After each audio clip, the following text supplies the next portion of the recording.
And we are going to move on. Now, Neera, you talked about oversharing. I'm going to press you on the overshare on this next topic, okay? Do you keep your marital woes to yourself? In a recent episode of her podcast, actress Faris says she never spoke to her friends about issues with ex-husband Chris Pratt. She says they wanted to protect the image of their marriage, even in close circles. So, Neera, how important is the image of a marriage?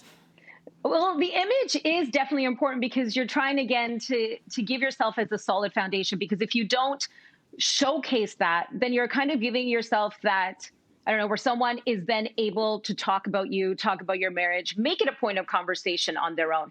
But I do talk about when I'm having problems or when there are issues, but I know which friends to go to for that. I now know which friends want to hear about it, and I know which friends do not want to hear about it. And I can tell which friends get uncomfortable by it. I've also been on the other side where I've been that person's soundboard, and later on they've kind of figured out their relationship, but then that person didn't want to have anything to do with me for a while because I was that reminder of me being that soundboard of negativity towards her marriage, if that makes sense. So she's like, ooh, I'm figuring things out. But Neera is that reminder of, but you said, you know?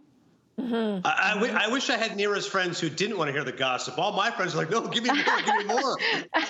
Listen, I think what I've found is that, earlier in my marriage, I think if I had an issue, I would vent to friends. And part of it is just venting. You're frustrated. They're your friends. They're going to take your side. And part of it sometimes is, hey, I need your opinion. Let me get frustrated and angry. Okay, now what do I do? But what I realized, guys, I agree with Faris. Over time, I realized there is no benefit to this, because what ends up happening is this: the more you complain to those friends, they have now a jaded perception of your spouse, and that's unfair. My wife is wonderful. She is an incredible wife. She's devoted. She's hardworking. She's loving. She may have challenges like all of us, but I have plenty of flaws. So she doesn't disclose things to her family members, her sister, her family, and nor do I. I think the best example is just to keep it shut. And to Neera's point, if there's a couple of friends who are really close you can trust and explain things to, and they can be a sounding board, great. But generally speaking, I think the best success with the best marriage is to keep things to yourself. Oh, can I please just quickly say, because he said it, my husband is awesome too. He's great. He's fantastic. You got bonus points with your wife.